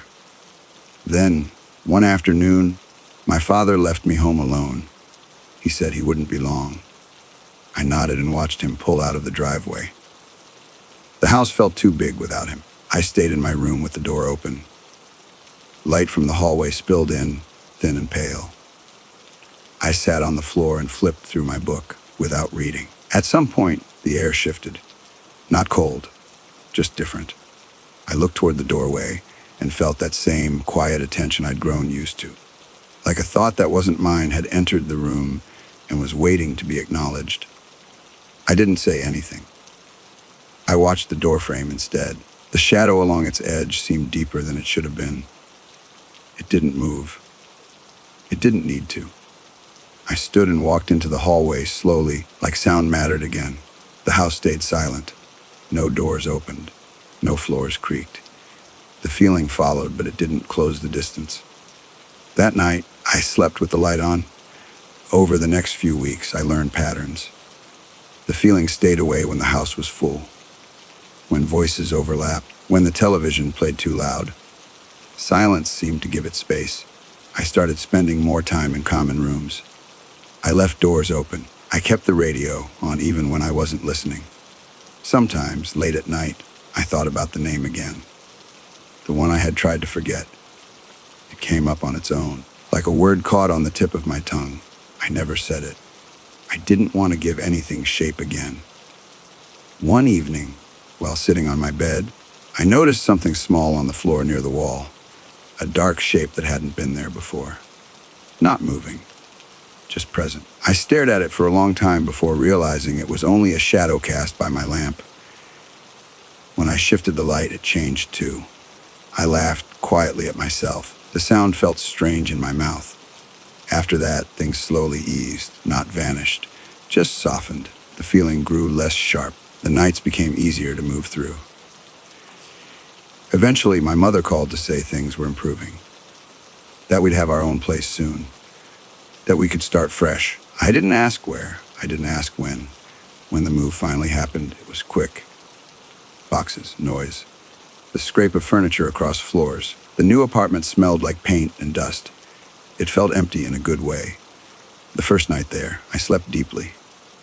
No strange awakenings. No sense of attention lingering just out of sight. Days passed. Then weeks. I grew older. The memories didn't disappear, but they lost their edges. They became something I could think about without my chest tightening. Something distant enough to sit beside instead of inside me. Even now, years later, there are moments when a room feels fuller than it should. When silence presses in and waits. When that happens, I keep moving. I keep lights on. I fill the space with ordinary sounds. I've learned that some thoughts don't leave completely. They fade. They change shape. They wait. And I've learned that not every presence needs to be named. Story number 6. The room felt wrong before I opened my eyes. That was the first thing I noticed. Not fear. Not a sound. Just a feeling that the air had changed while I was asleep, like someone had opened a door and forgotten to close it again. I stayed still for a moment, breathing slow, listening to the quiet hum of the building around me. The city outside was never fully silent, even this late. There was always a faraway sound, a car passing, a siren too distant to matter. That night, even those sounds felt thin, like they were coming from very far away. I didn't think much of it at first. I've always been someone who wakes up slowly. My mind usually drifts before it catches up with my body. That night, though, my thoughts felt sharp right away, like they had been waiting for me to wake up. I lay there staring at the ceiling, noticing a crack I hadn't paid attention to before. It ran from the corner toward the light fixture, thin and uneven. I tried to remember if it had always been there. That's when the feeling settled in my chest. The same one I used to feel as a kid. That quiet pressure, like being watched, but not in a dramatic way, more like being noticed. I grew up in a house that was too large for just 2 people. It sat on a quiet street in a small Ohio town where nothing ever really happened. The kind of place where neighbors waved but didn't talk much, and the nights stretched out longer than they should have. My mother worked a lot back then. She was tired most of the time, always trying to keep things together. I learned early how to stay out of the way. I was a quiet kid, the kind who played alone and didn't ask many questions. The house had dark wood floors that creaked, even when you walked slowly. The windows were tall and narrow, and at night they turned into black mirrors. When the sun went down, the rooms didn't feel empty. They felt full of corners. I used to sit on my bed and watch those corners, especially the ones where the light didn't reach. I couldn't have explained why. I just knew that was where my eyes always went. My mother told me it was my imagination. She said I watched too many scary movies, even though I didn't. I didn't like monsters or blood or anything loud. Those things never bothered me. What scared me were normal shapes. A coat on a hook. A door that didn't quite close. The space behind a chair when the light shifted just right. I had been through some hard things back then, things adults talked about in low voices. I remember sitting in a small office once, swinging my feet while a doctor spoke gently and told my mother that kids who go through stress sometimes feel like they're being watched. At the time, that explanation made sense. Every night I followed the same routine. I climbed into bed and pulled the heavy green blanket all the way up to my chin. Even in summer, when the air stuck to my skin and the room felt thick, I stayed covered. Under the blanket, I felt smaller, hidden. I would stare at my bedroom door and wait. I never knew what I was waiting for. I never saw anything, but I could feel something like a cold draft that didn't move. That feeling followed me for years. Then slowly, as I got older, it faded. By the time I moved out, I told myself it had just been part of being a scared kid in a big house. I believed that. That's why, lying in my apartment that night, I didn't panic right away. I told myself I was tired, that the long commute had scrambled my head. I live alone now in a small place in a busy city.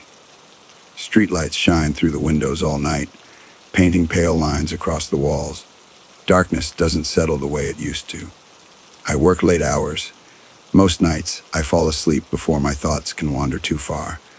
That night was different. The trains had been delayed, and by the time I got home, my body felt heavy in a way that sleep doesn't always fix. I brushed my teeth, turned off the lamps, and crawled into bed without pulling the blanket up. It was too warm to bother. I lay on my back, arms resting at my sides, staring up at the ceiling fan. It wasn't moving. The room felt still. Then the quiet shifted. At first, I thought it was the building settling, a pipe ticking, something normal. I held my breath to listen more closely. That's when I realized the sound wasn't coming from the walls. It was breathing. Not deep, not calm, fast and uneven, like someone trying to catch their breath after running. I felt my chest tighten as I listened. I wasn't breathing like that. The sound felt close. Too close. I felt a soft warmth touch my skin, just above my nose. Then again. Little puffs of air, steady and real. My body locked up. I didn't move. I didn't even blink. My hands clenched the mattress without me telling them to. My heart beat so hard I was sure it could be heard. I wanted to pull the blanket over my head like I used to. I didn't. I was afraid that moving would make whatever it was notice me more. Slowly, I opened my eyes just enough to see. The room was dark, but darker in one place. Above me, something shifted in the air, like a shadow that didn't belong to anything solid. It swayed gently as if it was balancing itself. I couldn't make out details. No face, no clear shape, just the sense of something leaning where no one should be. The breathing grew faster. Heat spread across my skin. Sweat gathered at the back of my neck. I tried to scream. Nothing came out. I thought about my childhood bedroom, about the blanket, about the corners. Without meaning to, I began repeating words in my head, not loudly, not even clearly, just something familiar my grandmother used to say when storms rolled in. The breathing slowed. The warmth on my face stopped. The shape above me thinned, like smoke drifting apart. The pressure in the room eased, leaving behind a hollow quiet. I lay there long after it was gone, staring at empty air.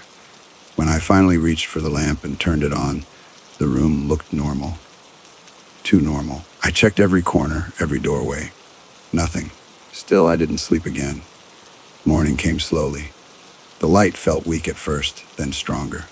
I made coffee and kept looking over my shoulder, half expecting the air to shift again. By afternoon, I told myself it had been exhaustion. Memory mixing with stress, a leftover fear from childhood. That night, I stayed awake on the couch with the television on, letting the noise fill the room. I fell asleep without meaning to. I woke up when the sound stopped. The screen glowed gray. The apartment felt colder. Not chilly, empty. I lay there staring down the hallway that led to my bedroom. Something stood just out of sight, close enough to feel. I didn't move. I didn't breathe. I waited, unsure of what would happen if I looked directly at it. The hallway didn't move. That was what confused me most. Whatever was there didn't rush forward or slip away. It stayed just outside my view, like it was waiting for something simple. A breath, a thought, a mistake. I lay still on the couch, staring at the dark line where the wall met the floor. The television kept glowing, gray and silent, casting a weak light that didn't quite reach the end of the hallway. My body felt heavy, but my mind wouldn't slow down. At the time, it felt normal to freeze. I had done it before, years ago, without knowing why. As a kid, I used to stay very still when I felt watched, like not moving would make me harder to notice. That habit came back without me thinking about it. The air felt fuller, like it had weight, not cold exactly, just crowded. I listened for breathing again. There was nothing, no sound. That almost made it worse. I don't know how long I stayed like that. Time felt stretched, thin and uneven. My legs started to ache from being locked in place. I told myself I could move, that I should turn the volume back on. That noise would help. I didn't. Something about the silence felt intentional, like it had been arranged that way. Slowly, very slowly, I became aware of a pressure behind my eyes. Not pain, more like the sense you get when someone stands too close to you in line, even if they aren't touching you. I thought about my childhood room again. The tall windows, the dark corners, the way the house seemed to breathe at night. Back then, I used to believe that if I stayed under the blanket long enough, morning would come and everything would reset. I used to count the sounds of the house until I fell asleep. On the couch, years later, I tried to do the same thing.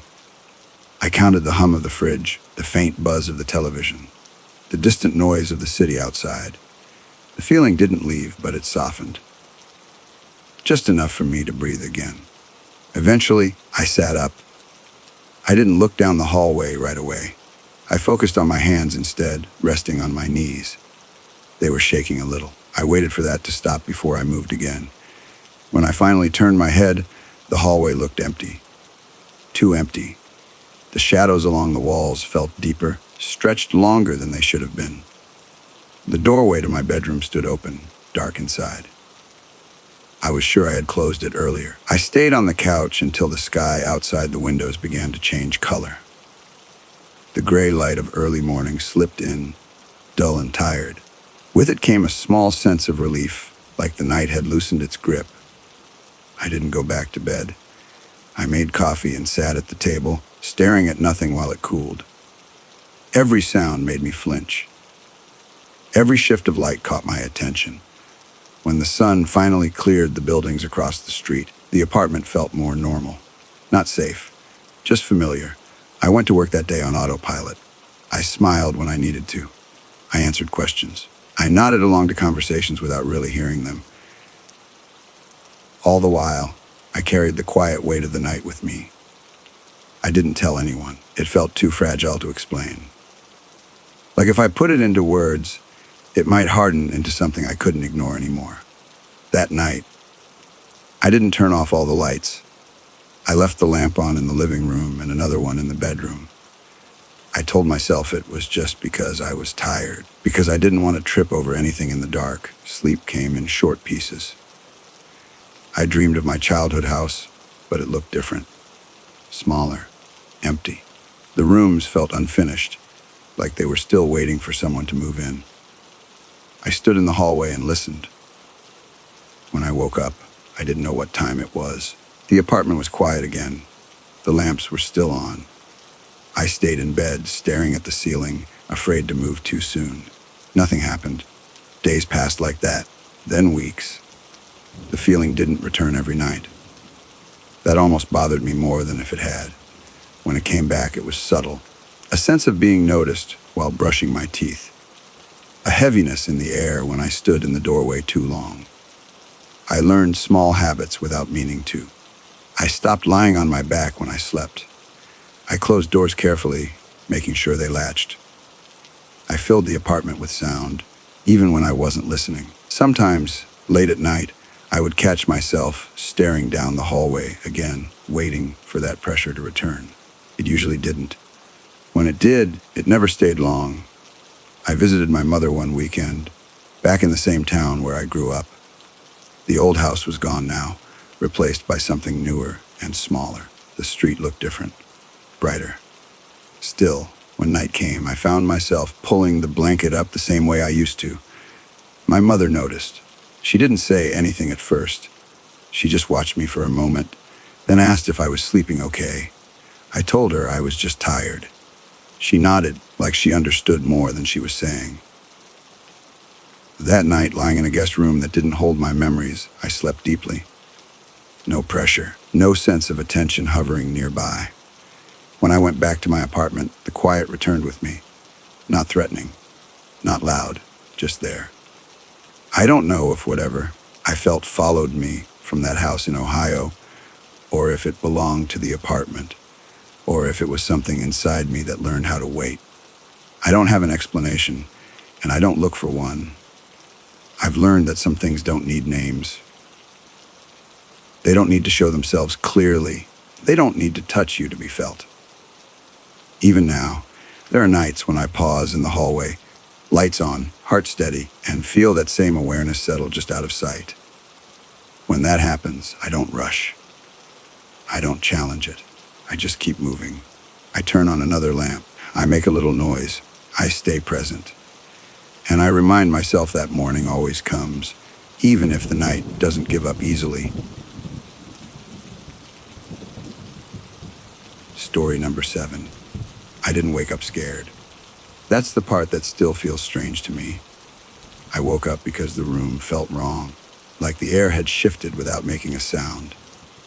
My eyes opened on their own, slow and heavy, and I remember staring at the ceiling fan above my bed, watching it sit perfectly still, no hum, no click, just a dark shape against a darker ceiling.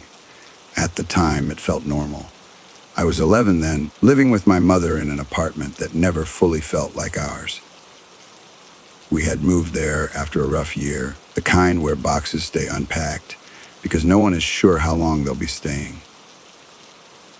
The building sat at the edge of town, close enough to hear traffic, but far enough that night still felt empty.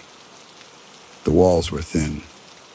The floors creaked even when no one walked on them. That summer was hot in a way that made sleep hard. The air stuck to your skin. Fans pushed warm air around instead of cooling it. I slept with my bedroom door cracked open because I didn't like feeling trapped.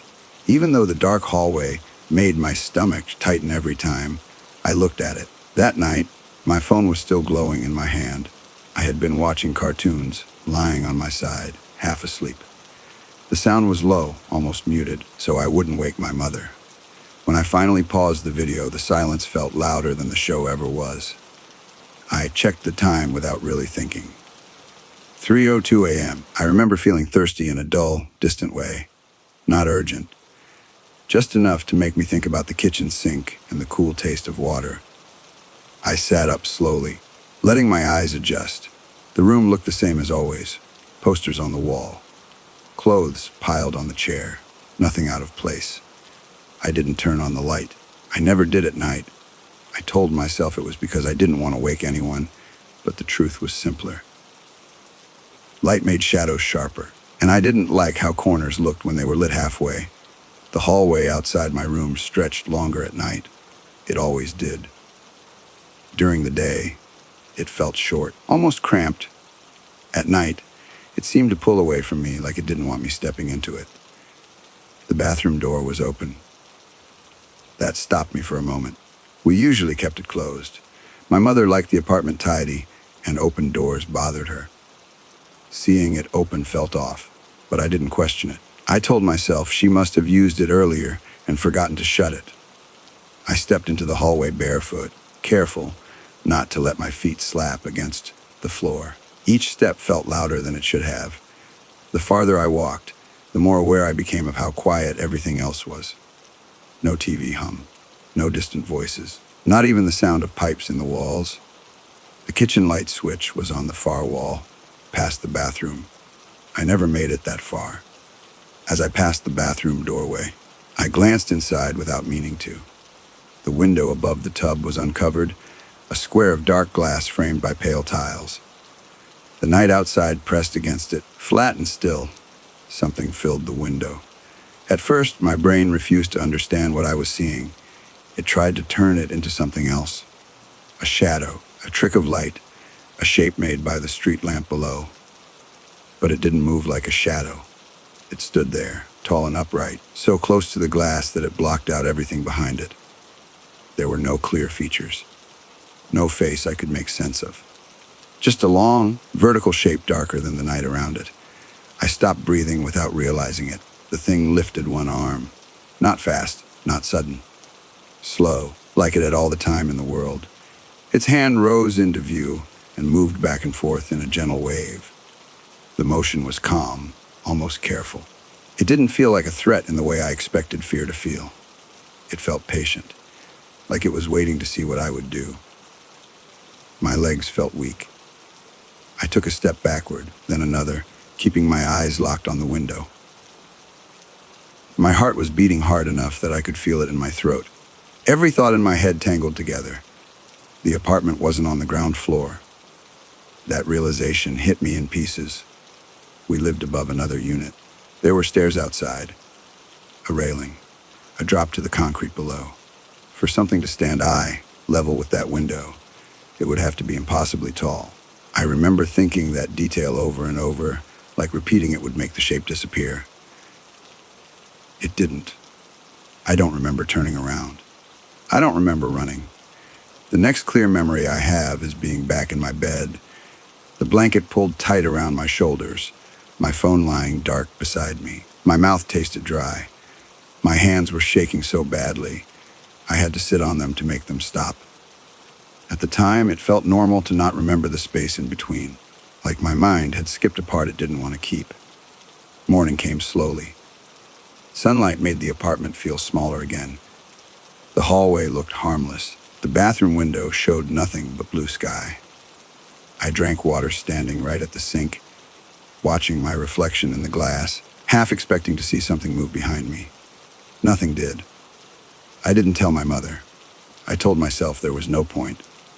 What would I even say? That I saw something wave at me through a bathroom window that shouldn't have been reachable. It sounded wrong the moment I tried to form the words in my head. Days passed, then weeks. I avoided the hallway at night.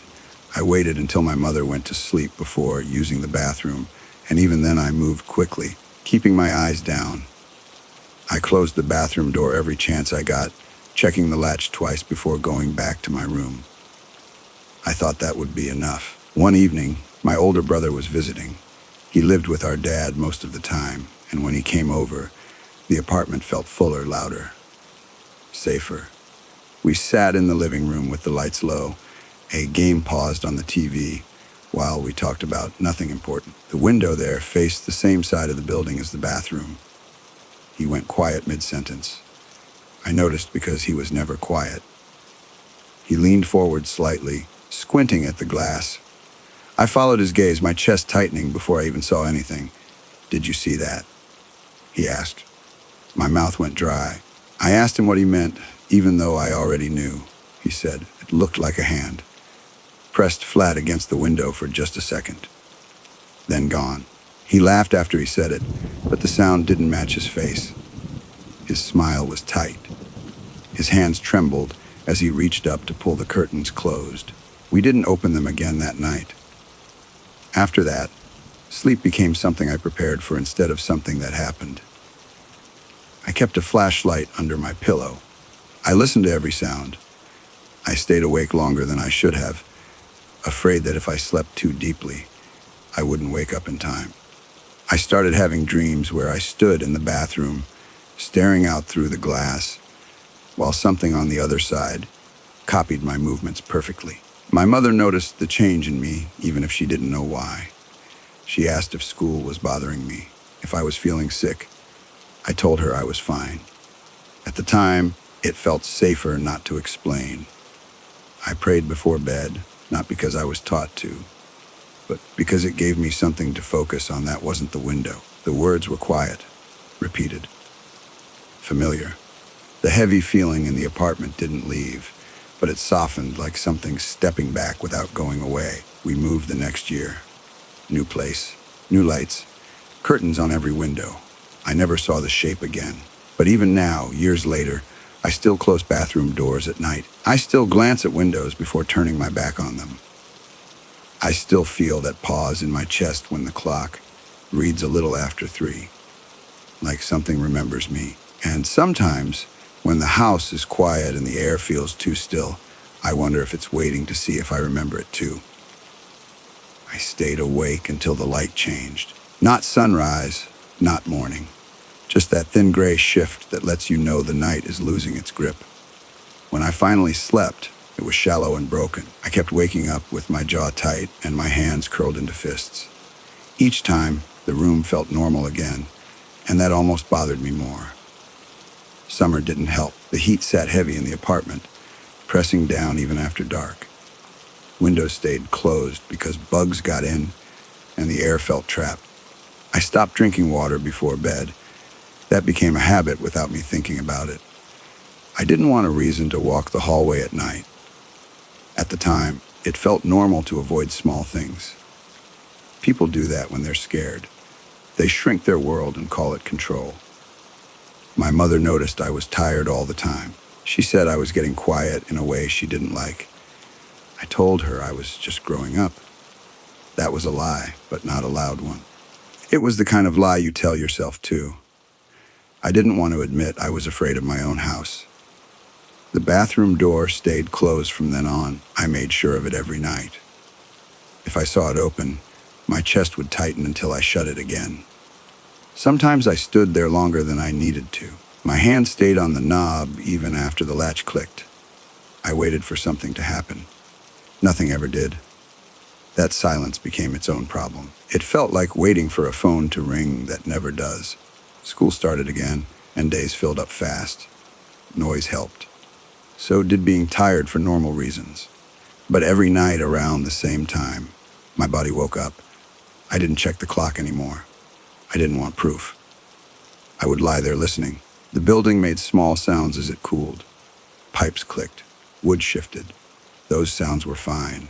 They belonged there. What scared me was when nothing happened at all. One night the fan stopped. Not slowly. Just quiet, like someone had flipped a switch. The room felt warmer right away. Sweat gathered at my neck. I stared at the ceiling and waited. I didn't hear footsteps. I didn't hear breathing. I almost felt disappointed. That thought scared me more than anything else. I realized then that part of me expected it to come back. Like I needed proof that I hadn't imagined everything. That was my mistake. I wanted answers more than safety. I didn't know that wanting was enough. A few days later, I came home early from school. The apartment was empty, quiet in the afternoon heat. Sunlight filled the hallway in a way it never did at night. I walked past the bathroom without thinking. The door was open. The window showed nothing but sky. I stood there too long. That was another bad habit forming. Looking when I should have walked away. I told myself it was daylight, that things only happened at night. That logic would protect me. I leaned closer to the window. The glass was warm from the sun. My reflection stared back at me, pale and tired. For a second, it didn't move when I did. That was all.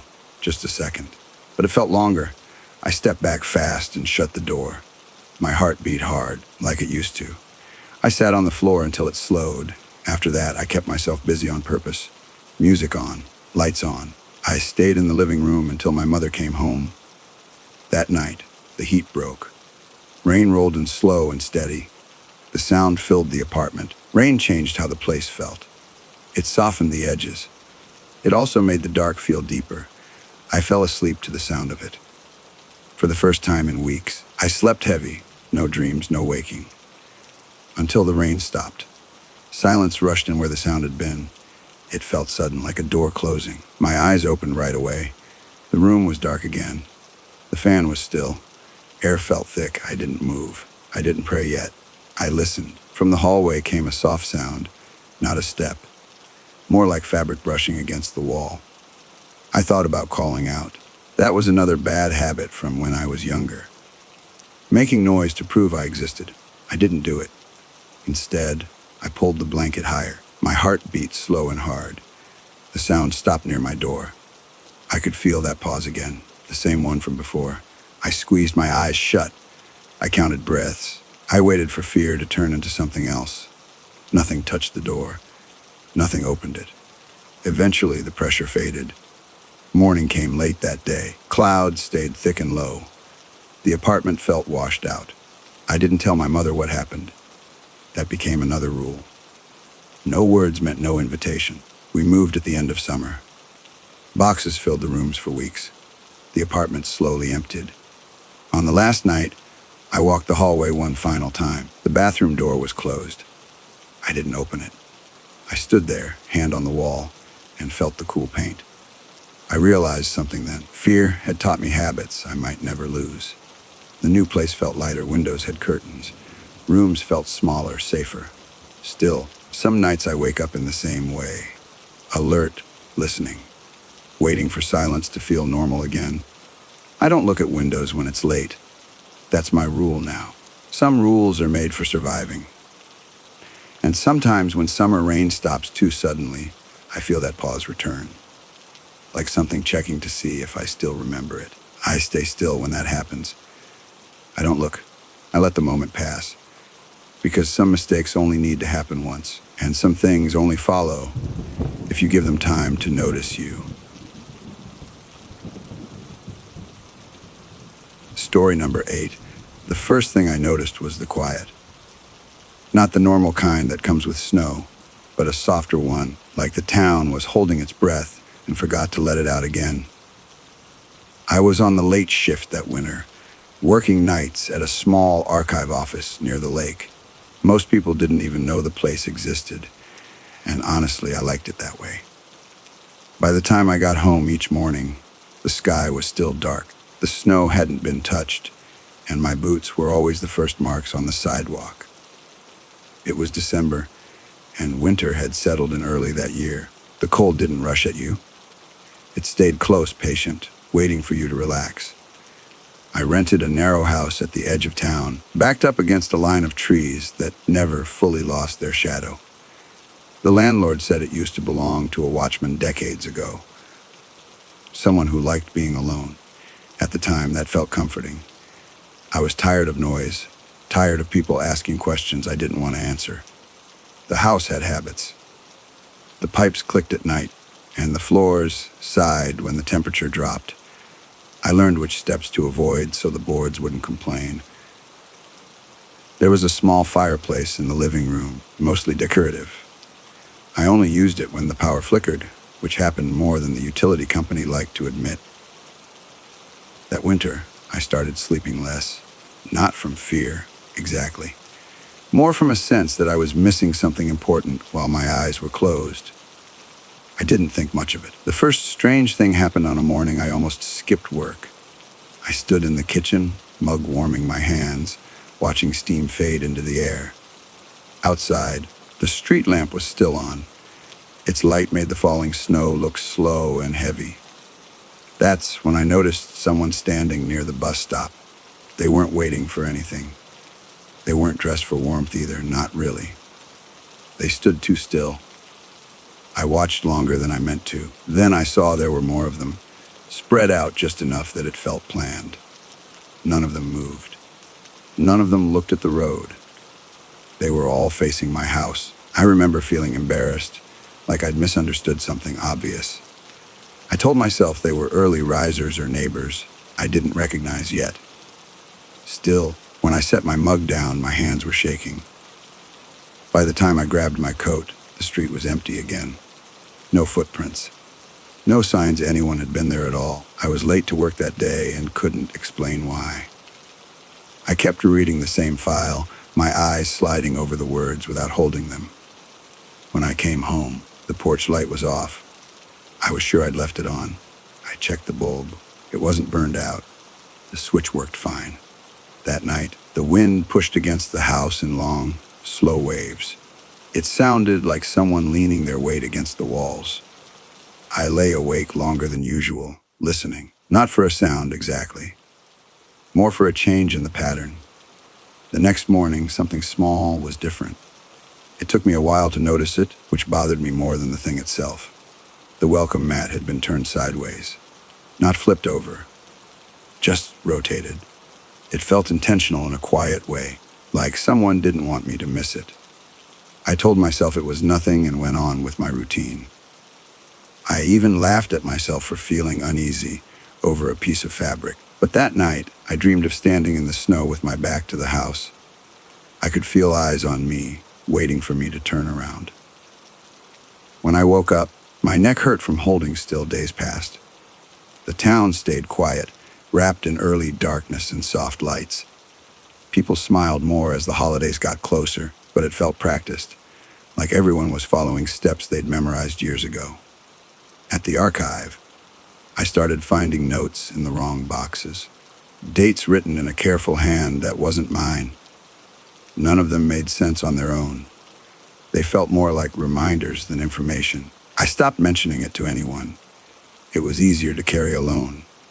One evening, when I came home earlier than usual, I noticed the trees behind the house looked closer, not taller, closer.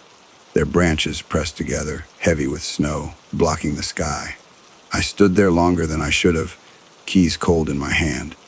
The house felt like it was watching me approach. Inside, the air smelled off. Not bad, just old, like something had been closed too long. I opened a window, even though the cold rushed in right away.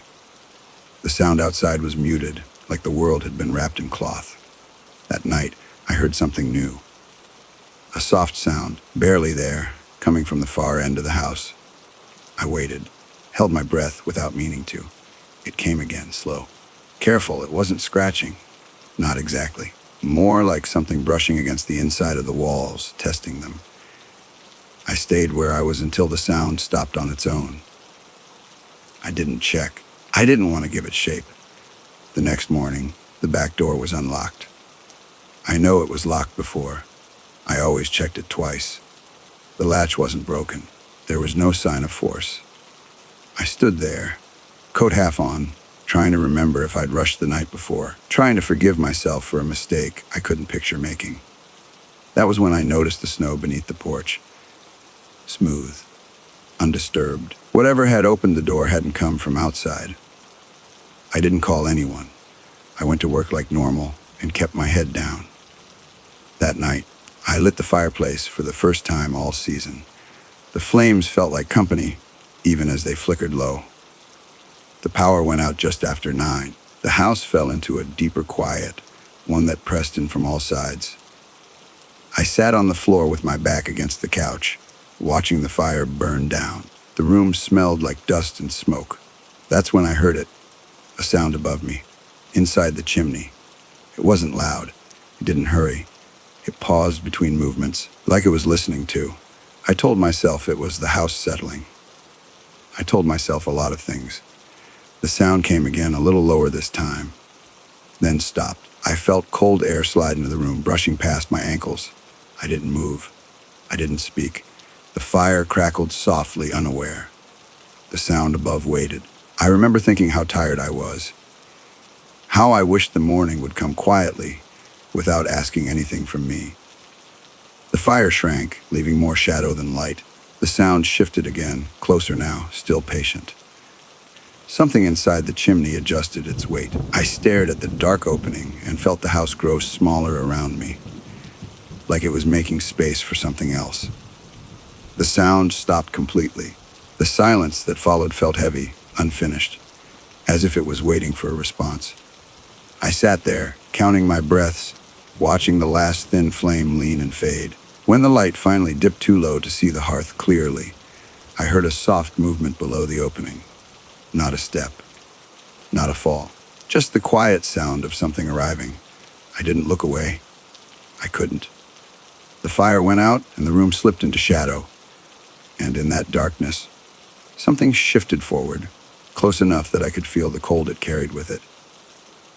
The cold stayed close after the fire died. It pressed against my ankles and climbed slowly, like it was learning the shape of me. I stayed where I was, counting breaths the way I did during long nights at the archive, in and out, quiet, steady, nothing extra. The sound didn't return right away. That almost felt worse. I waited for the house to settle, for the pipes to speak, for anything familiar to break the stillness. Nothing did. The darkness felt thicker near the fireplace. Not darker. Heavier. I shifted my weight by an inch and stopped when the floor made no sound at all. The house felt alert now, like it had noticed me noticing it. A faint smell drifted through the room. Not smoke. Not rot. It reminded me of old paper left too long in damp air. I pressed my palms against the floor to ground myself. The wood was cold but solid, something I could trust. I focused on that. Another sound came then, low and careful. Not from above anymore. From the room. It was small, almost polite, like fabric brushing against fabric. I didn't look. I kept my eyes on the spot where the fire had been. The cold shifted again, closer to my knees now. I felt it through my clothes, through my skin, settling in. At the archive, I'd learned to sit with discomfort, to let it exist without trying to fix it right away. So I waited. Time stretched in a way that made it hard to tell if seconds were passing or minutes. My jaw ached from holding it tight. The sound moved, slow and unsure. Each pause felt like a question. I thought of the notes I'd found at work, the dates written too neatly. How they'd felt like reminders instead of warnings. This felt the same. A soft pressure touched the edge of the rug near my foot. Not a step, just a presence. My breath caught, then evened out again. I didn't pull away. The pressure lingered, then lifted. The cold followed it, retreating by a small amount. I felt something like relief, thin and fragile. Then the sound returned, closer to the couch. Lower now. It reminded me of someone kneeling. I stared straight ahead, eyes burning. I didn't want to give it a shape by looking. The house made a quiet sound then. A single pop from the walls, sharp in the silence. The presence froze. I could feel the stillness settle, like we were both listening to the same thing. The house. The night. Slowly, the cold shifted away from me. It slid toward the corner of the room, dragging the silence with it. I stayed still until my legs began to ache. Only then did I dare to move, just enough to reach the edge of the couch. My fingers brushed the fabric, and I flinched at the sound it made. The presence didn't react. That felt like permission, though I didn't know why. I pulled myself up inch by inch, keeping my movements small.